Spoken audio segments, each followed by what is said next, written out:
अस्सलाम वालेकुम and good evening everybody. मैं हूं मेहर बुखारी। सैयद अली गिलानी तहरीक आज़ादी कश्मीर के हीरो रात गए अजल को लब्बैक कह गए। इन्ना लिल्लाहि व इन्ना इलैहि राजिऊन। तहरीक आज़ादी कश्मीर की वो तवाना आवाज़ के जो 6 दहाइयों तक भारतीय जबर को ललकारती रही और भारत तमाम तर मजालिम के बावजूद इस सदाए हुर्रियत को खामोश न करा सका। आज अल सुबह आज़ादी के ख्वाब आंखों में बसाए हमेशा हमेशा के लिए अमर हो गए। पाकिस्तानी है, पाकिस्तान हमारा है, हम पाकिस्तानी है, पाकिस्तान हमारा है, जीवे जीवे पाकिस्तान, जीवे जीवे पाकिस्तान, जीवे जीवे पाकिस्तान, तेरी जान मेरी जान, पाकिस्तान पाकिस्तान, तेरी जान मेरी जान, तेरी जान मेरी जान, तेरी जान मेरी जान, तेरी जान मेरी जान, और एक चीज तहरीक आज़ादी कश्मीर की नकेब न डर और बेबाक सियासतदान और शोला बयान मुकर्रर वो जिंदगी की आखिरी सांस तक भारतीय साम्राज्य की आंखों में आंखें डालकर और सीना तान कर आज़ादी के नारे लगाते रहे। नाज़रीन, तहरीक आज़ादी का ये एक अहद तमाम हुआ मगर नस्लों की रूह में आज़ादी का लहू दौड़ा गए। इस्लाम की निस्बत से ही, इस्लाम के ताल्लुक से ही, इस्लाम की मोहब्बत से ही हम पाकिस्तानी हैं, पाकिस्तान हमारा है। सैयद अली गिलानी जीते जी तो हिंदू सरकार के लिए खौफ की अलामत भी थे मगर वफात के बाद भी उनका जज्द खाकी भारतीय सरकार के लिए दहशत बन गया। नाज़रीन, भारतीय सेंट्रल रिजर्व पुलिस फोर्स ने उनके घर का मुहासरा कर लिया। घर को जाने वाले तमाम तर रास्ते खारदार तार लगाकर बंद कर दिए गए। इंटरनेट सर्विस बंद कर दी गई। कई दूसरे शहरों और कस्बों में कर्फ्यू नाफिज कर दिया गया और श्रीनगर की अहम शाहराहों पर बख्तरबंद गाड़ियां और राष्ट्रीय राइफल्स के एहलकारों को तैनात कर दिया गया। कश्मीरियों को उनके घरों तक महदूद कर दिया गया और शहरी इलाकों में ड्रोन और हेलीकॉप्टर्स के जरिए लोगों की नकलो हरकत पर नजर रखी गई। भारतीय सिक्योरिटी फोर्सेस रात गए सैयद अली गिलानी के घर में घुस गए और मरहूम हुर्रियत रहनुमा के जज्द खाकी को उठाकर ले गए। नाज़रीन, इस मौके पर सैयद अली गिलानी के बेटे डॉक्टर नईम गिलानी और उनकी अहलिया की भारतीय फोर्सेस से झड़प भी हुई और इस मज़ामती अमल में डॉक्टर नईम गिलानी और उनकी अहलिया जख्मी भी हो गए। कायदे तहरीक आज़ादी कश्मीर की तदफीन के हवाले से मुतज़ाद खबरें सामने आई हैं। पहले ये इतलात आ रही थीं कि भारतीय फोर्सेस ने उन्हें हैदरपुरा की जामे मस्जिद के अहाते में ही दफन कर दिया है मगर बाद अज़ां नामालूम मकाम पर सुपुर्द खाक करने की इतलात भी सामने आई। भारत हुर्रियत रहनुमा से इतना खौफजदा दिखाई दिया कि उनकी तदफीन को भी खुफिया रखा गया। डॉक्टर नईम गिलानी के बकौल उनको नहीं मालूम कि उनके वालिद को किसने गुस्ल दिया, किसने जनाजा पढ़ा और तदफीन किसने की। हमें सुबह 10 बजे भारतीय फोर्सेस के कड़े पहरे में उनकी कब्र पर ले जाया गया। तहरीक आज़ादी कश्मीर के सरगर्म बानी सैयद अली गिलानी 28 अगस्त 1962 में पहली बार गिरफ्तार हुए। 13 महीने जेल की काल कोठरी में गुजारे। अपनी 92 साल जिंदगी में दर्जनों बार गिरफ्तार हुए और भारतीय जबर में मजमूई तौर पर 14 साल कैद काटी। 2010 से मुसलसल नजरबंद रहे। क्यों बंद है?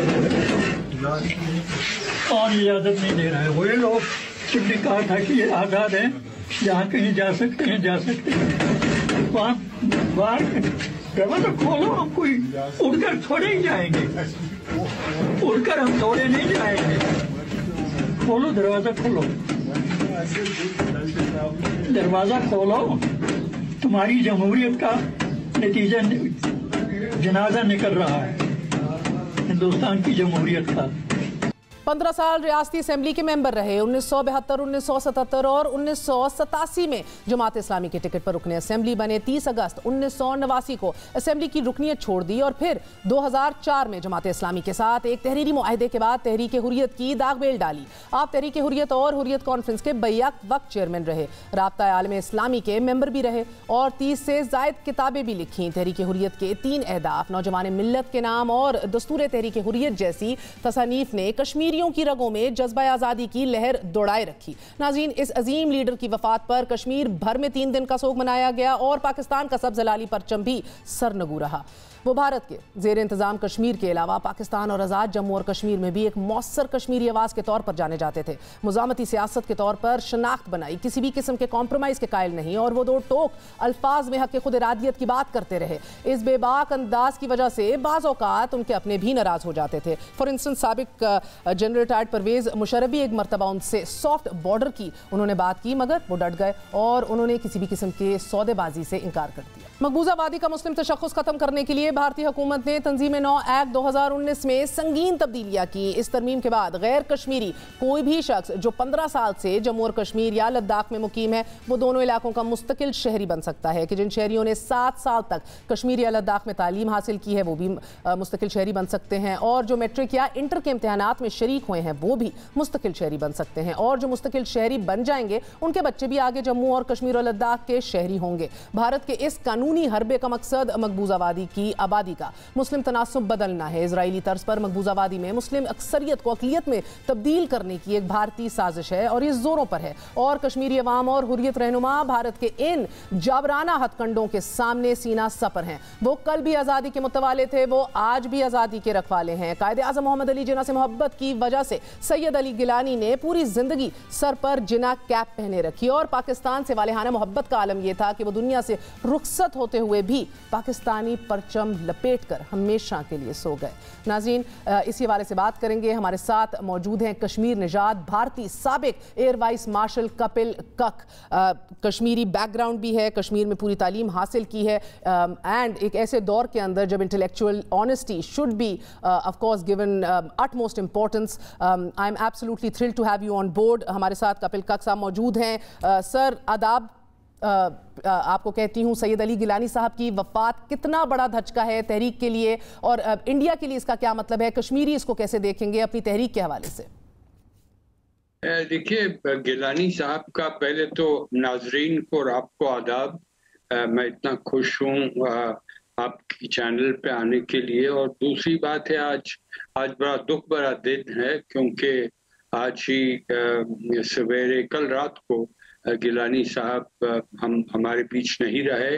मैं उनको खुद करीबी से जानता रहा हूँ, और मेरे ख्याल में जब हम रेजिस्टेंस रहनुमाओं की बात करें तो तारीख, कश्मीर की तारीख में, और इस पे असर हिंदुस्तान और पाकिस्तान पे भी पड़ा है कि ये बहुत ही ऊंचे कद के एक रहनुमा थे, उसमें कोई शक नहीं था। MLA थे असेंबली में। उसके बाद पिछले 30 सालों से बड़ी कंसिस्टेंट उनकी जो पोजीशन रही है वो ये है कि जम्मू कश्मीर जो हमारा इलाका है, रियासत है, उसको पाकिस्तान के साथ जोड़ना चाहिए। UN सिक्योरिटी काउंसिल रेजोल्यूशंस के हिसाब से, राइट ऑफ सेल्फ डिटर्मिनेशन के हिसाब से, और वो अकड़े रहे, उसमें उनका कोई फ्लेक्सिबिलिटी नहीं रही। तो इस पे एक तो सियासी तौर पे वो एक लिमिटेशन मानी जाती है, और दूसरी तरफ जब मैं लोगों के नजरिए से देखता हूँ, कश्मीरियों के नजरिए से, तो मैं खुद उस पोजीशन के मैंने उनके साथ बातचीत भी की है कि थोड़ी सी फ्लेक्सिबिलिटी होनी चाहिए, मगर उसके लिए बहुत इज्जतदार बर्ताव उनके साथ किया गया है। सियासी जो कोई भी उनके अपोनेंट्स भी थे, उनकी जो मुजालफत करने वाले लोग थे, वो भी इतने सालों से बड़े इज्जत से रिस्पेक्ट कर रहे थे कि ये गिलानी साहब की पोजीशन बिल्कुल कंसिस्टेंट रही है। तीसरी बात जो आप जानते हैं, आपको याद होगा, मेहर के एक 4 पॉइंट फॉर्मूला था जिसमें मैं ट्रैक 2 में 2002 से 2007 तक मौजूद रहा। उस वक्त कंसिस्टेंटली काम किया ट्रैक 2 पे। उस पे उनकी कोई किसी तरह की एक सपोर्ट सहमति नहीं थी, और उन्होंने ये भी कहा था कि आप 4 पॉइंट करिए, मुझे सियासी तौर पे बिल्कुल इरेलेवेंट बनाइए तो मैं फिर देख लूंगा। मगर वो भी हुआ कि 4 पॉइंट आगे नहीं बढ़ा। चौथा जो है उनकी पिछले, जब मैं देख रहा हूँ पिछले 10-15 सालों में, वो उनका जो इन्फ्लुएंस था, उनका जो रसूख था, वो गली में था, सड़क में था, और जो भी जवान रेजिस्टेंस फाइटर्स थे उनकी बात मानते थे। उसमें कोई शक नहीं है कि he would bring Kashmir to a halt. तो इसके लिए ये इनकी सहमति ना तो स्टेट गवर्नमेंट की, रियासत की सरकार की रही, ना तो हमारी मरकजी सरकार की तरह रही। और मगर इस पे भी जो 2008 की 2010 की 2012 की एजिटेशन रही हैं, उसमें उनका काफी अहम किरदार रहा है। मगर ये बात भी आपके नाजरीन के साथ मैं शेयर करना चाहता हूँ कि उन्होंने रियासती सरकार और मरकजी सरकार की भी कई वक्त उन एजिटेशंस में मदद की ताकि कश्मीरियों को किसी तरह से कोई नुकसान ना हो, ये उन्होंने खुद कहा है। पांचवी बात जो है कि इन एजिटेशन में गाँव से गाँव गए, मैं एक हादसा शेयर करना चाहता हूँ उनसे। वो खानियार गए, खानियार एक श्रीनगर का एक एरिया है। तो एक तरीके से जो भी एजिटेटर्स थे उनको काम डाउन करना चाहते थे, मगर एजिटेटर्स ने उनकी गाड़ी, एम्बेसडर गाड़ी थी, आपको याद होगा हिंदुस्तान में पहले एम्बेसडर गाड़ियां हुआ करती थी, तो एम्बेसडर गाड़ी में उनपे, उसकी गाड़ी पे पथराव हुआ और वो गाड़ी से निकले। अब उनकी करेज देखिए, उनकी जुर्रत देखिए, वो गाड़ी के ऊपर खड़े हुए और उन्होंने कहा अब करिए, अब पथराव कितना पथराव करना चाहते हैं। तो ये मतलब एक मैग्नेटिक जो इफेक्ट था उनका, सियासी इफेक्ट आम जनता पे, अवाम पे, तो उसका तो हम सिर्फ उसकी बहुत ही, जितनी भी आप तारीफ करें वो भी तारीफ कम है। और आज कल रात को, आज सवेरे मतलब आधी रात को उनको दफनाया गया उसी जगह पे। वो ये भी एक अहम बात है कि वो चाहते थे कि उनका बेरियल जो है वो बड़ा ऑस्टियर होना चाहिए, बड़ा सिंपल तरीका का बेरियल होना चाहिए, ज्यादा फैन फेयर नहीं होना चाहिए, ज्यादा क्राउड्स नहीं होनी चाहिए। और वो जगह जहां वो दफनाए गए, नमाज जनाजा पढ़ा गया उनका, तो वो जमीन जो है उन्होंने खुद खरीदी इसी अपने दफनाने के।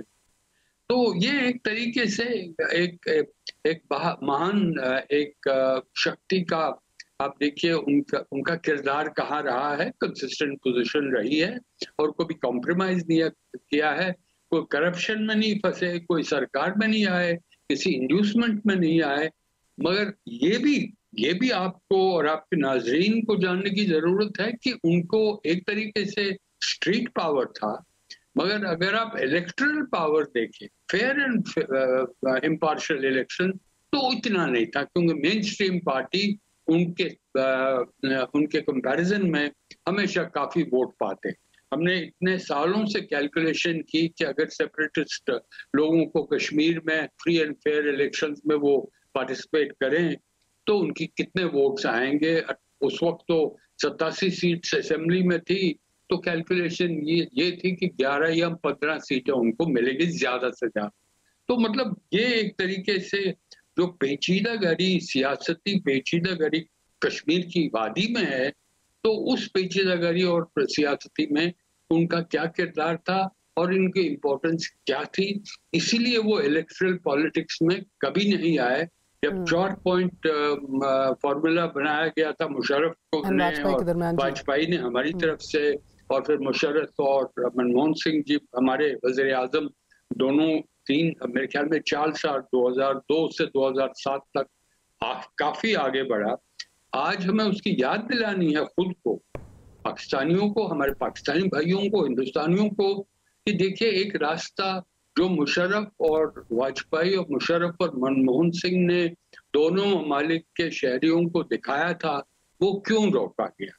क्योंकि जो कोई भी बाकी ऑल्टरनेटिव्स हैं, वो अगर आप ज्योग्राफाई, सियासी, जियोपॉलिटिकल नजरिए से देखें तो वो चल नहीं सकते हैं।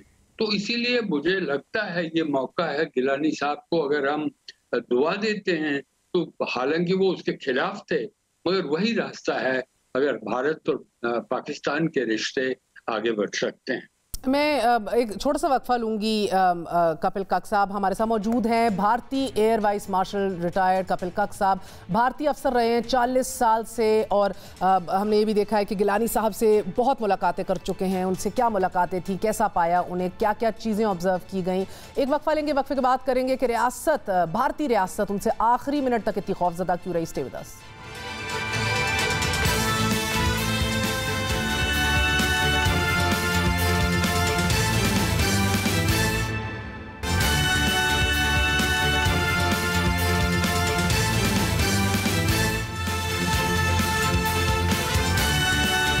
वापस आने का शुक्रिया। एयर वाइस मार्शल रिटायर्ड हमारे साथ कपिल कक्स साहब मौजूद हैं। भारतीय अफसर रहे हैं 40 साल के लिए और गहरी नज़र रखते हैं स्ट्रेटेजिक अमूर के ऊपर, कश्मीर के हालात पे। सैयद गिलानी साहब से बहुत मरतबा मिल चुके हैं। मुझे बताइएगा कपिल कक्स साहब के ऐसी क्या बात थी कि भारतीय रियासत उनसे आखिरी मिनट तक जो है वो खौफजदा दिखाई दी। अपनी आखिरी सांसें भी उन्होंने नज़रबंदी में ही गुजारी हैं। अब तो काफ़ी बुजुर्ग हो गए थे, उम्र के भी उस हिस्से में थे कि काफ़ी कमज़ोर थे, लेकिन फिर भी उनको घर से बाहर निकलने की इजाज़त नहीं थी। ऐसा क्या खौफ? देखिए, रियासतें, सरकारें हमेशा ओवर कॉशियस रहती हैं। ये सिर्फ भारत की, हिंदुस्तान की बात नहीं है, बाकी जगहों में भी, क्योंकि ये ब्यूरोक्रेसीज हमेशा डरती हैं कि अगर पॉपुलर लीडर्स रियासत को एक तरीके से ब्रेकडाउन सिचुएशन में लाए और सड़कें बंद हो, गलियां बंद हो, और अगर खौफ हो कि कोई तशद्दुद की पॉसिबिलिटी बढ़े, तो इसलिए वो ओवर कॉशियस अप्रोच रखा है। मैं क्यों ये कहना शेयर करना चाहता हूं कि मैं काफी बार उनसे मिला हूं जी। और एक बार तो हमारा ग्रुप गया था उनको मिलने, हमें उन्होंने पूरे दरवाजे खोले और हमारे साथ, जैसे हम कश्मीरी में कहते हैं, नालमतू, he hugged me and all members of the delegation, but he refused to meet the members of Parliament of India. 2016 की बात है, आपको याद होगा, बुरहान वानी का वक्त। भारतीय पार्लियामेंट के मेंबरान से मिलने से इनकार कर दिया। भी उन्होंने, जैसे मैंने पहले कहा था, कि जब उनके लिए एक ऐसे सूरत हाल पैदा होते थे कि इस वक्त अगर हम रियासत की सरकार को या मरकजी सरकार को मदद ना करें तो कश्मीरी अवाम के लिए उसको एक तरीके से नेगेटिव इम्पैक्ट हो सकता है, नुकसान हो सकता है। तो वो मदद भी उन्होंने की, जैसे मैंने पहले कहा था 2008 की एजिटेशन थी, या जब मच्छल में वो हादसा हुआ था, उसके बाद एजिटेशन हुई थी 2010 में, 2012 में, फिर जब वो तुफैल मट्टू के वक्त जब उनको गैस सिलेंडर उन पे लगाया था, वो उनसे उनकी मौत हो गई थी। तो मतलब इनकी रहनुमाई के लिए, अब मैं आपको एक 2-4 मिसालें जल्दी से दे सकता हूँ, वक्त ज्यादा नहीं है। एक तो है कि जब उनको 2008 देख कीजिए आप, तो उस वक्त उमर अब्दुल्ला का काबू से रियासत में उतना नहीं था, और उस वक्त उन्होंने मसरत आलम जो उनके अंडर स्टडी थे उनको डिसरिगार्ड किया और अपने लोगों के साथ, आम लोग जो शहरी थे, उनके साथ बातचीत, गुफ्तगू में अपील की कि देखिए अगर ये चलता रहा, वायलेंस बढ़ती गई और लोग मरे, तो वो नुकसान किसको होगा? वो तो कश्मीरियों का होगा। 2016 में पुलिस स्टेशंस पे काफी अटैक्स हुए और काफी पुलिस स्टेशन जलाए गए। मेहर जी, मैं आपके साथ बात कर रहा हूँ कि 2016 में सूरत हाल बेकाबू थे। जुलाई 8 जब बुरहान वानी को निशाना बनाया गया था, अगले 4 महीने तो एक कर्फ्यू लाइक सिचुएशन थी और उस वक्त स्कूल बंद हुए थे। और हमने उनसे बात की, मेरे ग्रुप ने बात की, हमारे साथ 2 और मेरे दोस्त, अजीज दोस्त मौजूद थे। तो हमने हमको अपील की, मैंने उनको कश्मीरी में उनसे बात की। मैंने कहा कि देखिए, आपकी जो पोती है वो भी स्कूल जाती है और स्कूल बंद रहेंगे अगर आप एक अपील ना कहे कि स्कूल खुलने चाहिए। तो उस वक्त वो बिल्कुल अकड़े रहे कि स्कूल नहीं खुलने चाहिए। तो हमने अपील की, 2.5 घंटे की बातचीत उनसे की और उन्होंने स्कूल खुलवा दिए। पुलिस स्टेशन पे जो हमले हो रहे थे उनको बंद करवा दिया। ये मैं क्या रहा हूँ, मिसालें क्यों दे रहा हूँ? एक ह्यूमन टच भी था, हालांकि बड़ी रिजिड पोजीशन थी सियासत की। हम आपके सदर मुशर्रफ तो उनको बिल्कुल नहीं मानते थे, वो समझते थे कि बहुत ही हार्डलाइनर है, इसीलिए 4 पॉइंट मलिक और मिर्वाइज उमर फारूक को उनके साथ बात की, उनको पाकिस्तान बुलाया गया, गुफ्तगू हुई, तो एक आगे बढ़ने का एक रास्ता ढूंढा जा रहा था जिसमें एक तरीके से अली शाह गिलानी साहब एक खलल डाल रहे थे। मगर फिर भी उसके बावजूद जब मौके आए और उनको अपनी कश्मीरी भाइयों और बहनों बच्चों के बेहूदी के लिए उनको किसी तरह के नुकसान पहुंचाने से बचाना चाहते थे, तो वो मरकजी सरकार और रियासती सरकार की मदद करते थे। पुलिस स्टेशन के अटैक को उन्होंने रुकवा दिया, स्कूल खुलवा दिए, अपील की कि स्कूल खोले ताकि बच्चियां और बच्चे जो स्कूल जाते हैं उनका एक साल एकेडमिक ईयर में एक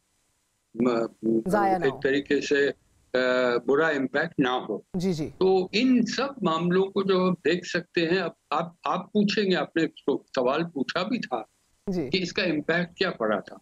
जहां तक मरकजी सरकार हिंदुस्तान की थी, उनके लिए वो समझते थे कि ये सॉवरेनिटी और टेरिटोरियल इंटीग्रिटी के को नुकसान पहुंचा सकते हैं, क्यों वो ओपनली एस्पाउज कर रहे थे कि वो रियासत को पाकिस्तान के साथ जोड़ना चाहिए जी। तो मगर फिर भी मैं इस हमारी सरकार एक तरीके से आज की सरकार नहीं, उस वक्त की सरकार जब भी कभी बीमार होते तो उनको दिल्ली सबसे पहला दर्जे के हॉस्पिटल में बेस्ट क्लास ट्रीटमेंट उनको मिलती थी।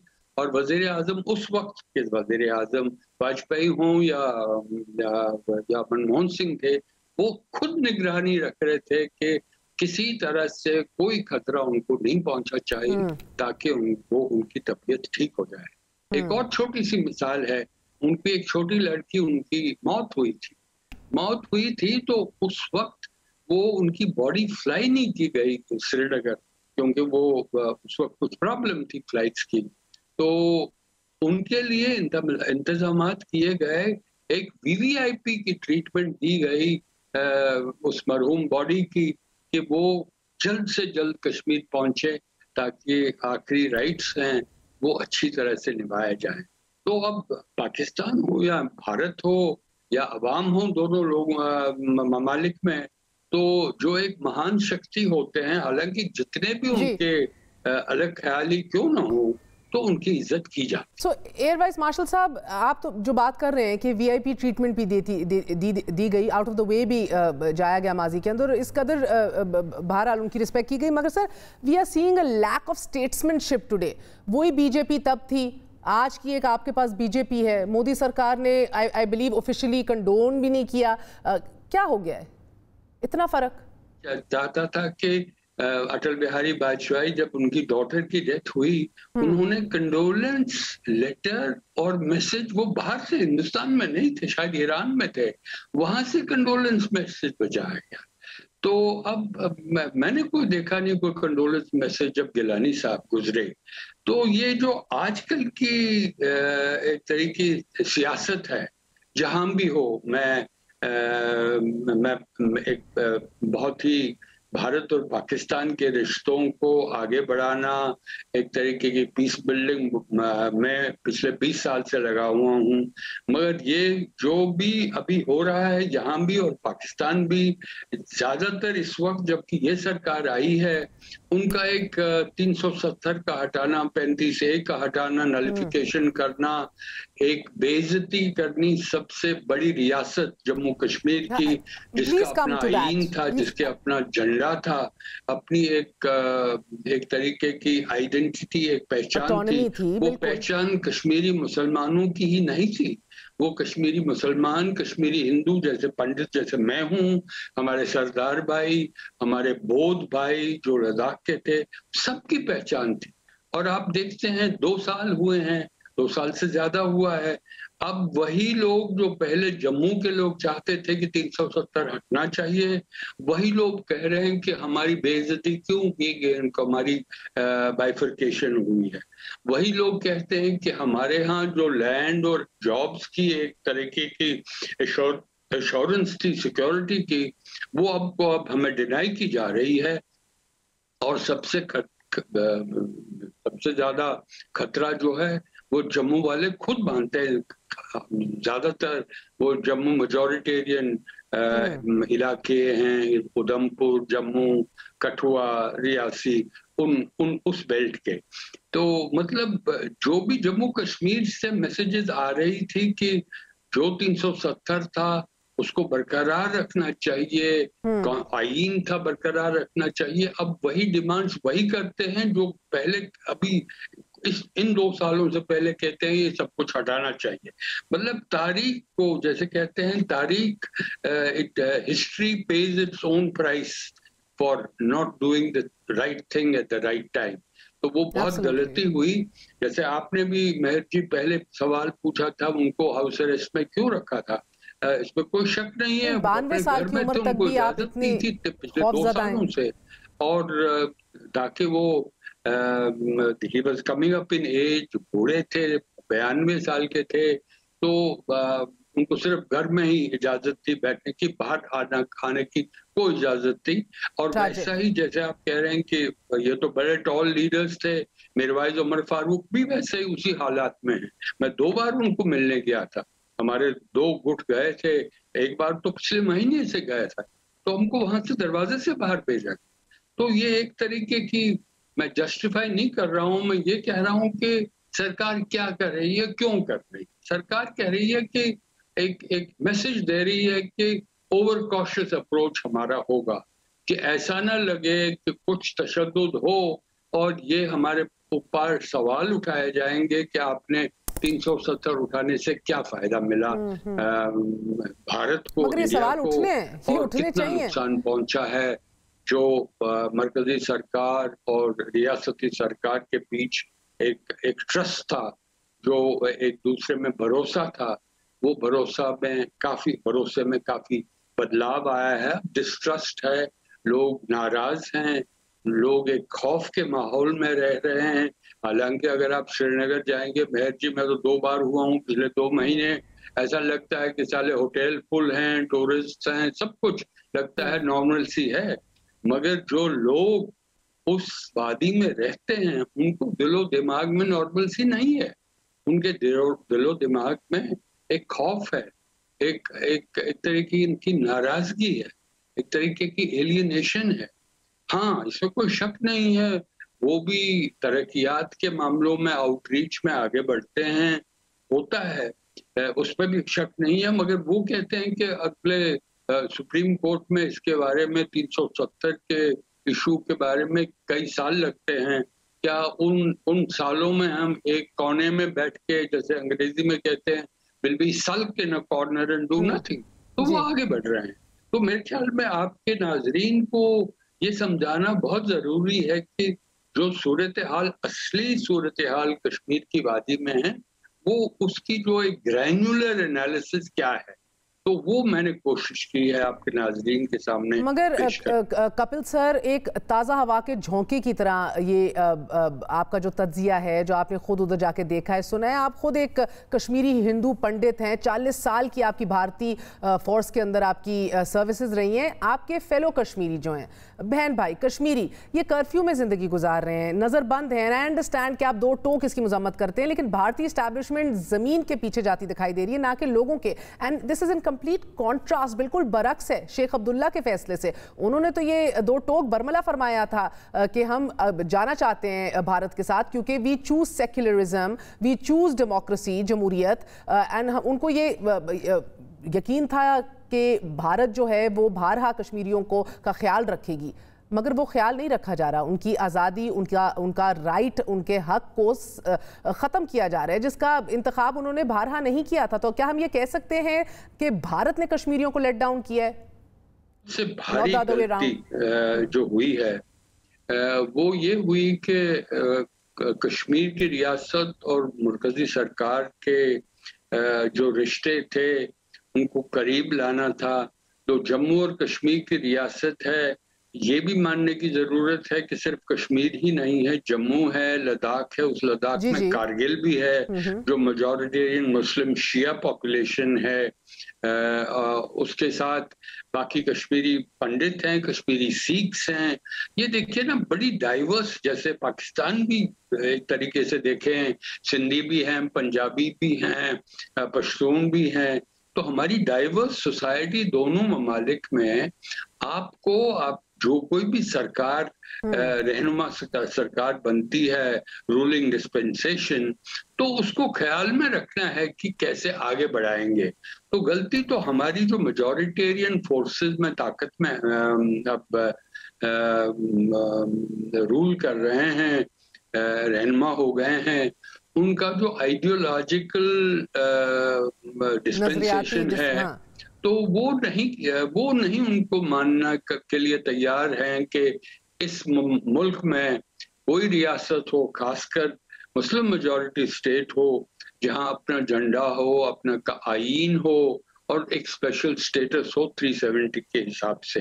तो मेरे ख्याल में वो कदम जो 5 अगस्त में उठाया है, एक कश्मीरी की हैसियत से, एक आम शहरी की हैसियत से, मैं बिना किसी हेजिटेशन के कहना चाहता हूं कि वो गलत कदम था।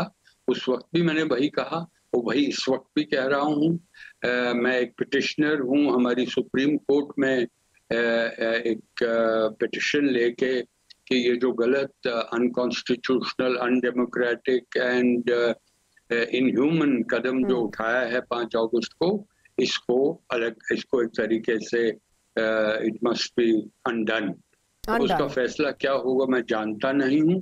और आप ये भी जानते हैं, आपने रियासत की सरकार की बात की, people's alliance of Gupkar declaration, उसने साबित कर दिया है ना सिर्फ रियासत को, ना सिर्फ इंडिया की सरकार को और इंडिया की आवाम को, बल्कि सारे आलम में बताया है कि ताकत, अगर सियासी ताकत है, वो people's alliance of Gupkar declaration है, जिसपे नेशनल कॉन्फ्रेंस है, CPIM है, PDP है महबूबा मुफ्ती की।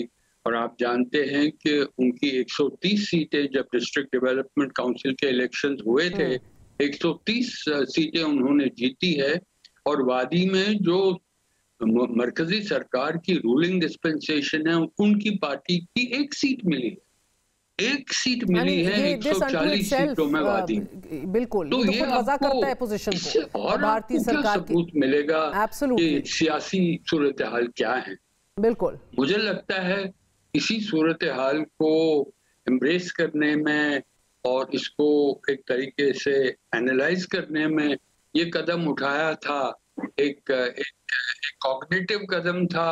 24 जून को जब मेन स्ट्रीम लीडर्स को दिल्ली बुलाया था, और उनको तो सिर्फ एक ट्यूटोरियल दिया गया था कि डिलिमिटेशन कमीशन कितनी अहमियत रखता है, जबकि सारे मुल्क के डिलिमिटेशन कमीशन सारे स्टेट्स के अभी लागू नहीं किए हैं, और डिलिमिटेशन इस वक्त बंद है 2026 तक। मगर कश्मीर के लिए डिलिमिटेशन की जो एक्सरसाइज है उसको आगे बढ़ाया गया है। तो कश्मीरी अवाम और जम्मू और लद्दाख के लोग भी ये समझने लग गए हैं कि इस पे कुछ दाल में काला है, हमें क्यों एक्सेप्शनलाइज किया गया है, जबकि हमें एक तरीके से बेइज्जती से कुछ कदम उठाए गए हैं हमारे खिलाफ, जो अभी न्यूट्रलाइज हुआ भी नहीं है। तो इन मामलात में देखिए, जमहूरियत दिखा रही है कि जो कदम उठाए गए हैं गलत थे। जमहूरियत दिखा रहे हैं कि अभी इलेक्शन जब होंगे तो उन इलेक्शंस में किसके पास कितनी ताकत होगी, क्योंकि आप ये भी जानते हैं कि किंग्स पार्टी और एक और पार्टी वहां पे जिसकी सहमति मरकजी सरकार दे रही है, उनको लाया गया है कि ताकि अगर इलेक्टरल स्ट्रेंथ में कोई कमी आए तो इनका किरदार बड़ा क्रिटिकल होगा, क्योंकि वो देन किंग मेकर्स बन जाते हैं कि कौन सी सरकार बनेगी जब भी इलेक्शन होंगे, इंतखाबात होंगे, और उसके बाद जब सरकार बनेगी। क्योंकि देखिए, जमहूरियत, आपने ये सवाल भी उठाया था, ये जमहूरियत पिछले 3 साल से जून 2018 को महबूबा मुफ्ती की सरकार को डिसमिस किया गया था, क्योंकि जो कोएलिशन सरकार बीजेपी के साथ उन्होंने बनाई थी, कश्मीर के अवाम की मुखालिफत के बावजूद, तो उसको डिसमिस करके तब से सेंट्रल गवर्नमेंट रूल पे, तो गवर्नर रूल रहा है, प्रेसिडेंट रूल रहा है, फिर जब यूनियन टेरिटरी बनाई गई अब लेफ्टिनेंट गवर्नर हैं, तो मगर जमहूरियत तो लानी पड़ेगी। और इस पे सिर्फ कश्मीरियों की और आप ही और हमारी बात ही नहीं है, क्योंकि दबाव अब खारजा मगर सितम ज़रीफ़ी ये है ना कपिल काक साहब के बहुत कम लोग हैं जो इतनी क्लैरिटी, इंटेलेक्चुअल ऑनेस्टी से चीज़ें बयान कर सकते हैं जिस तरह आप कर रहे हैं। मुस्तकबिल में क्या किया जाए, ये एक और बड़ा सवाल है। क्या कोई और ऐसा भारतीय वज़ीर आज़म आएगा कि जिसमें इतनी जुर्रत, हिम्मत और पॉपुलर बैकिंग हो जो इस फैसले को रिवर्स कर सके, वापस ले सके, आर्टिकल 370 को रीइंस्टेट कर सके, स्पेशल स्टेटस और ऑटोनॉमी दे सके वापस कश्मीरियों की दिल की बात समझ सके? फ्रैंकली ये सरकारें दबाव पे कोई ऐसा फैसला नहीं लेंगे, वो दबाव अंदरूनी हो या बाहर का। क्योंकि देखिए जो कुछ भी हो, आइन तो अभी कानून अभी चल रहा है ना, अगर आगे आइन के खिलाफ कुछ कार्रवाई हो तो वो सुप्रीम कोर्ट की, अभी हमारी सबकी उम्मीद सुप्रीम कोर्ट पे है।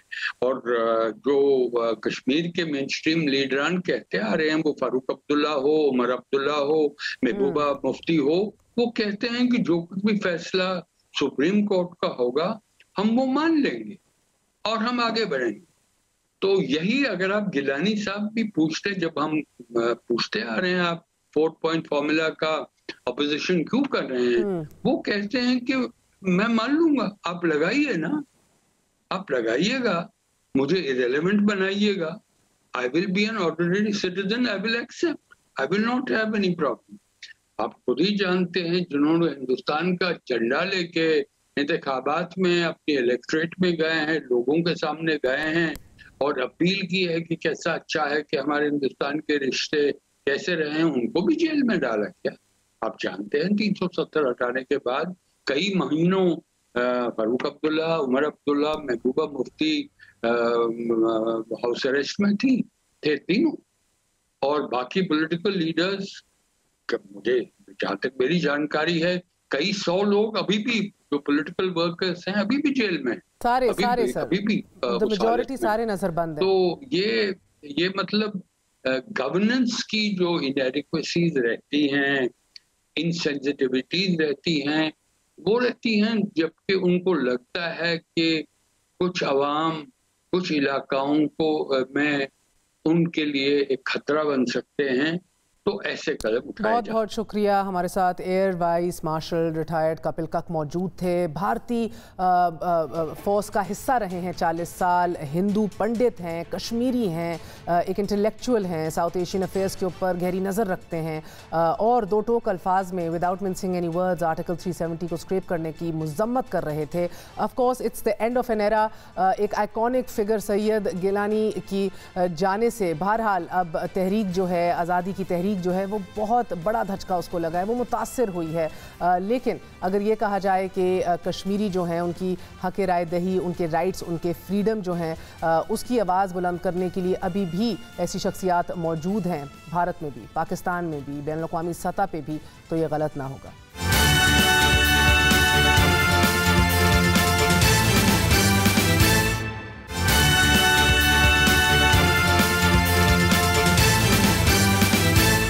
It is an end of an era in Pakistan as well, जहां बलूचिस्तान के पहले वजीर आला और बलोच सियासत के मीनार सरदार अताउल्लाह मेंगल 93 बरस की उम्र में कराची के एक निजी अस्पताल में आज इंतकाल कर गए। और अगर आज ये कहा जाए कि बलोच कौम परस्त यतीम हो गए हैं तो ये गलत ना होगा। मीर गौस बख्श बिजिंजो, नवाब खैर बख्श मरी और नवाब अकबर खान बुगटी समेत अब सरदार अताउल्लाह मेंगल शायद अब कोई इतना बड़ा कदावर, कोई इतनी बड़ी शख्सियत, इतना बड़ा लीडर ना हो कि जो बलोचों के हकूक़ के लिए अपनी जान की बाजी भी जो है वो हारने को तैयार हो। मगर अताउल्लाह मेंगल ने सारी ज़िंदगी बलोचों के हकूक़ की जंग लड़ी है, कैदो बंद की सोबतें भी बर्दाश्त की हैं, हालांकि अपना बेटा भी इसी राह में कुर्बान कर दिया और बड़े फ़ख्र से किया इसके ऊपर। उन्होंने कौमी धारे में शामिल होने की कोशिश की, मगर महज 10 माह बाद गौस बख्श बिजिंजो, अताउल्लाह मेंगल और नवाब खैर बख्श मरी समेत नैब के कई सरकर्दा रहनुमाओं को गिरफ्तार कर लिया गया और उन पर हुकूमत के खिलाफ साजिश का मुकदमा भी चलाया गया। तारीख इस केस को हैदराबाद साजिश केस के नाम से याद करती है। और अगर